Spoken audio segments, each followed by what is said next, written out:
series of electronic slices reveal shapes of internal cavities and the organs they housed, including the brain. Much of this brain processed sensory inputs. The lobe on the right, the front, is linked to the sense of smell. The red lobe in the middle to sight. The one in the rear to hearing. T-Rex had little use for intelligence as we know it. Instead, it was acutely aware of its world, reacting rapidly to it.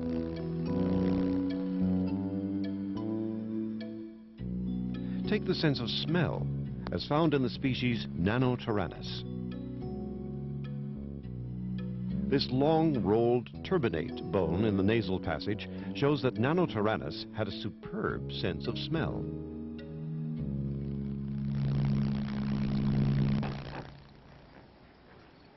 Modern mammals with keen smell often have a large turbinate bone.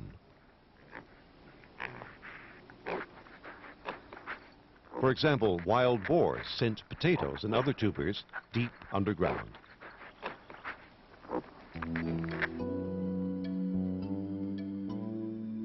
The more convoluted the bone, the more scent organs come into play. To sniff the wind, if you happen to be a boar, a hyena, or Nanotyrannus.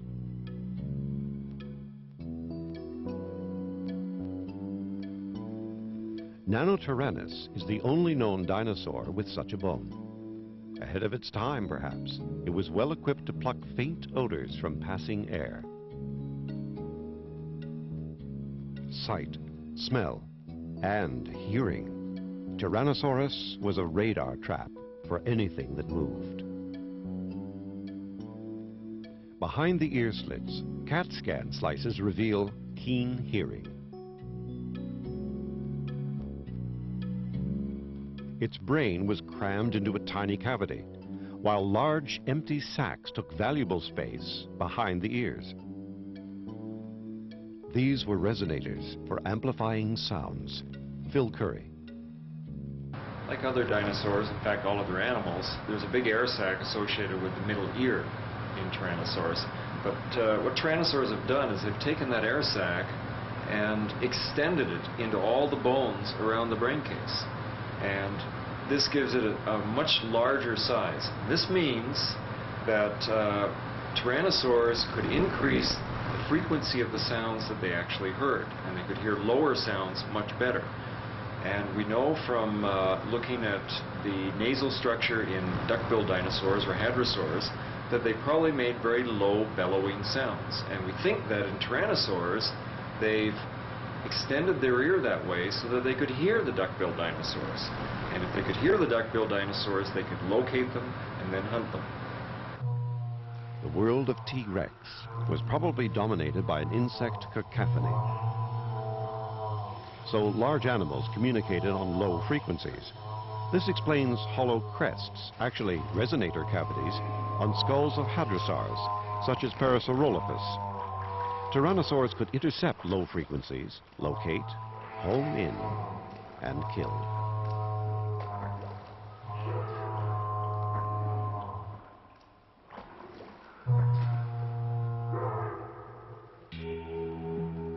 The first mounted skeleton showed T-Rex propped on its tail. First discovered in the year 1900, Pittsburgh's Carnegie Museum of Natural History houses this early display.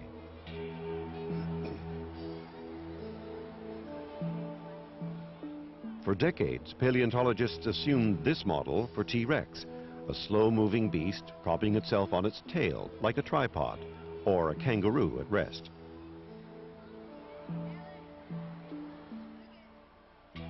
Not anymore.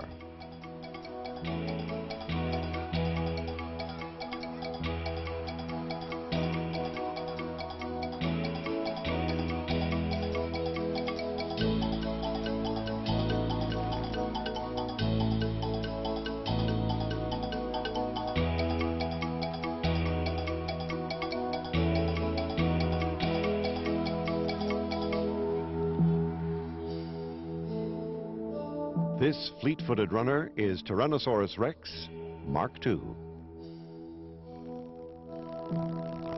T-Rex Mark II is poised for action, perfectly balanced, fulcrum in its hips. Without wasting energy, this posture supports more than 6 tons at a running speed of 20 kilometers an hour, that of a marathon runner. Its revised posture may help resolve a long-standing mystery, that of the animal's curiously stunted forearms. In 1990, a complete front limb was discovered and displayed at the Museum of the Rockies in Montana.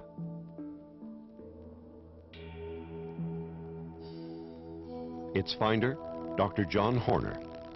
What we discovered was that, first of all, Tyrannosaurus rex, its arm that you see here, is the same length as mine, has the same length arm. But when we look at the muscle scars and figure out where the muscles would go, we know that only this much of the arm actually stuck out of the body. The rest of it was packed in muscle. Tyrannosaurus rex could lift 400 pounds with one arm, but we know that there was very little rotation, and Tyrannosaurus rex could only move its elbow 3 inches. It's a matter of balance. With a 12-meter body balanced at the hips, well-developed forearms would have made T-Rex front-heavy. Phil Curry. The arms of Tyrannosaurus are short compared to its body length, but really they're not that weak. They are quite powerful still, much more powerful than the arms of a human being. The reason the arms became so short is simply because Tyrannosaurus rex was like a teeter-totter. As his skull got bigger, he had to reduce weight in places where he didn't need it. Tyrannosaurus' physique didn't just happen. 140 million years earlier, the carnivore Coelophysis had well-developed forelimbs. It also had a slender head, preventing it being front-heavy. By Jurassic times, Allosaurus had shifted weight forward into a massive head, better equipped for killing large prey. To preserve its center of balance, forelimbs shrank.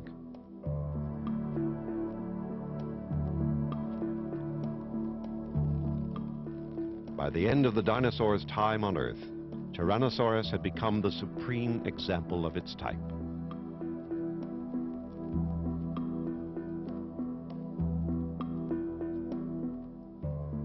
The trend is clear. During the aeon separating Coelophysis at the top from T-Rex, muscle mass moved to the head. To preserve balance, front limbs had to go. Professor Yamasaki studies animal dynamics. His little model shows the absurdity of a 3-point stance. T-Rex would be forced to take tiny steps. Not only that, this posture wastes energy in other parts of the body. The wagging tail, for example.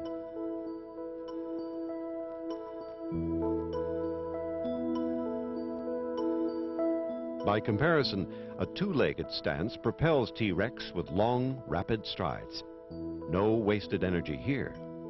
Walking speed, 6 kilometers an hour, half again as fast as humans.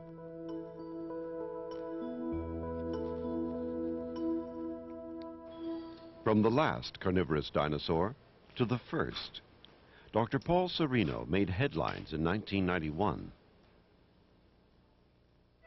The University of Chicago scientists found bones from this earliest known carnivore in Argentina.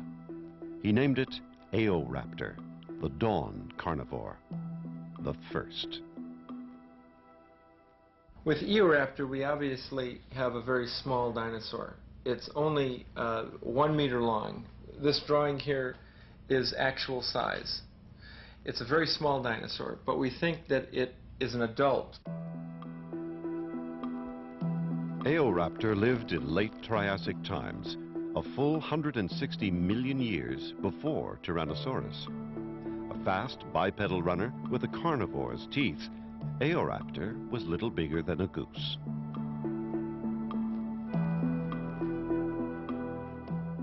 Nature repeated herself with Tyrannosaurus, massively scaled up.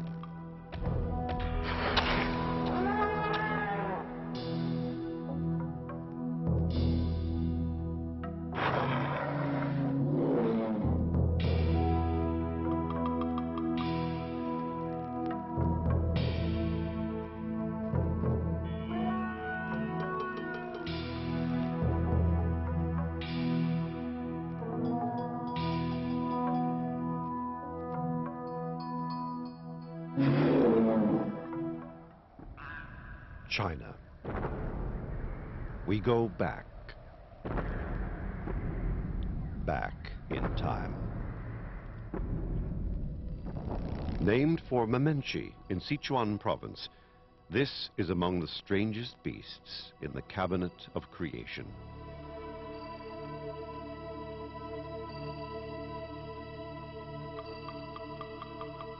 Its 13-meter neck surpasses that of any known animal, including other giant sauropod dinosaurs.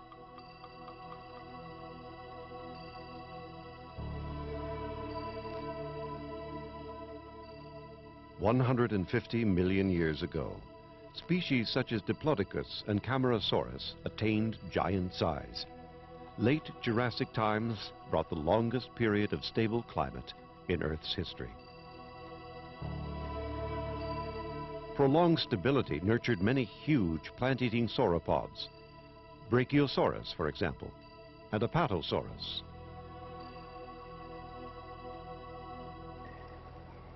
Long-necked sauropods have modern counterparts. Giraffes plucked leaves from tall trees, without competition. But Memenchosaurus, grazing on leaves 150 million years ago, was unlike any known sauropod. Its 13-meter neck made it very, very different. First hints of the animal came in the 1950s. In 1987, the Canadian Museum of Nature's Dr. Dale Russell was associated with the discovery of a giant, nearly complete neck. I realized it was a very strange dinosaur because the neck was longer than the body and the tail combined. So it was difficult to believe that it all belonged in one skeleton, but it had been found in central China in the province of Sichuan, complete in our articulation. So we knew the specimen was complete. I had never seen a dinosaur that strange in my life, and I marveled that a creature that peculiar had ever been found. Russell is a principal scientist in the Dinosaur Project, an ongoing Chinese and Canadian venture which has unearthed wonders in both countries. But Memenchosaurus is among the most magnificent, the strangest of all. There are many different kinds of long-necked dinosaurs, and many scientists feel that the primary use of the neck in these animals was so that they could raise the head up high into the branches of trees and be able to browse in leaves. I think that there are some dinosaurs that clearly could eat that way, but I disagree that that model would apply in this case. It is apparent from looking at the detailed structure of the neck that the most natural pose for the neck was nearly horizontally across the ground in front of the animal. So Memenchosaurus's massive body anchored a 13-meter neck, projecting more or less parallel to the ground.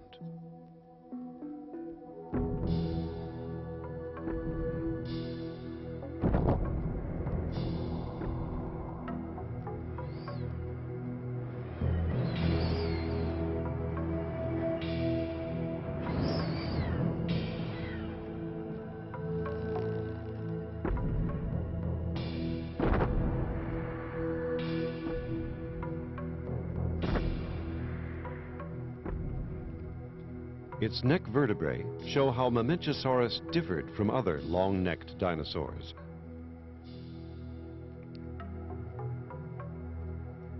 Long, bony neck ribs projected back from each vertebra, overlapping to support the neck as a whole.